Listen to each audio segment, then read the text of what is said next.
என்னது? குன்றை சரித்த குமரமுருகனா? வாங்க அந்த கோயிலை போய் பார்க்கலாம். Hi, this is labour circle. வாழ்க்கை வாழ்வதற்கு இதுக்கு என்ன பதில பார்க்க போறோம்னா, அரக்கோணம் டு சோளிங்கர் போற வழியில இருக்க கரிக்கல் என்ற வில்லேஜில் இருக்கிற முருகன் கோயிலுக்கு தான் வந்திருக்கோம். வாங்க இந்த முருகரை போய் பார்க்கலாம். இந்த முருகன் கோயில் அரக்கோணத்துலேருந்து 20 கிலோமீட்டர் டிஸ்டன்ஸ்லையும் சோளிங்கர்லேருந்து 6 கிலோமீட்டர் டிஸ்டன்ஸ்லையும் இந்த கோயில் இருக்குது. இந்த கோயிலோட என்ட்ரன்ஸே பார்த்தீங்கன்னா அழகாக இருக்குது. ரோடும் அழகாக பிரமாதமாக போட்டிருக்காங்க.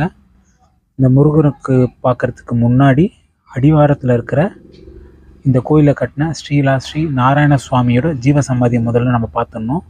அதுக்கு முன்னாடி இந்த பிள்ளையாரை பார்க்கணும். ஏன்னா இந்த பிள்ளையார் தான் இந்த குன்றை சரித்த, அந்த குன்று சரிந்தது தெரியுங்களா, அந்த பாறைக்கு அடியில் இந்த விநாயகர் சுயம்புவாக இருக்கார். இந்த விநாயகர் நம்ம ஃபஸ்ட்டு பார்த்துடணும்.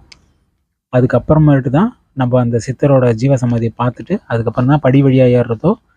மேலே பைக் கார் போகிற வசதியும் இருக்குது. இன்னும் மண் சாலையாக தான் இருக்குது, இன்னும் தார் சாலை போடவில்லை. அது வழியாகவும் நம்ம மேலே போகலாம். இவரை தரிசனம் பண்ணிவிட்டு பிறகு தான் நம்ம மேலே போய் அந்த முருகரை பார்க்க போகிறோம். பார்த்திங்கன்னா மேலே போனோடனே பைரவர் இருக்கார்.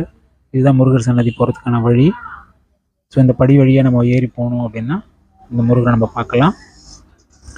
இந்த முருகரோட வரலாறு என்னன்னு கேட்டிங்கன்னா, இந்த நாராயணசுவாமின்றவர் 15 வயசில் இருக்கிறப்போ அவரோட கனவில் நான் ஒரு குன்றை சரித்திருக்கேன், அந்த குன்றுக்கு மேலே எனக்கு ஒரு கோயில் கட்டணும்னு சொல்லி கனவில் சொன்னதாக சொல்லி இவரும் ஓடி போய் பார்க்கும்போது ஊர் மக்களும் சேர்ந்து வந்து பார்த்துருக்காங்க. பார்த்தா அந்த குன்று நம்ம பார்த்து பார்த்திங்கன்னா ஃபஸ்ட்டு ஒரு பாறை அது வந்து சரிஞ்சிருக்கு.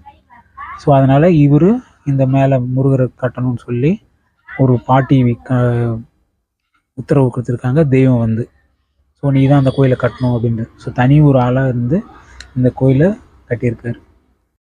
கிருத்திகை செவ்வாய்க்கிழமைகளில் இங்கே அன்னதானம் வழங்கப்படுது. கிருத்திகை இங்கே நைட்டு தங்கி வேண்டுதல் நிறைவேறதுக்காக நிறைய பேர் தங்குறாங்க.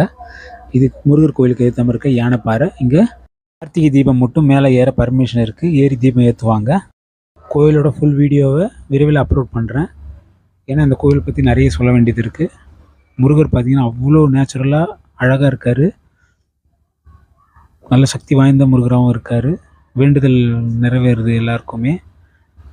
சுற்றி பார்த்திங்கன்னா நிறைய சன்னதிகளும் இருக்குது. இந்த முருகரோட ஸ்பெஷலே என்னன்னு பார்த்தீங்கன்னா, குன்றை சரித்த மாதிரி நம்மக்கிட்ட இருக்க ஈகோ, பொறாமை, கோவங்களையும் சரிப்பார் அப்படின்றது தான் ஐதீகம். ஏன்னா நம்மக்கிட்ட இருக்க கோவங்களை குறைச்சாலே நம்ம ஆரோக்கியமாகவும் நல்லாவும் இருக்கலாம்.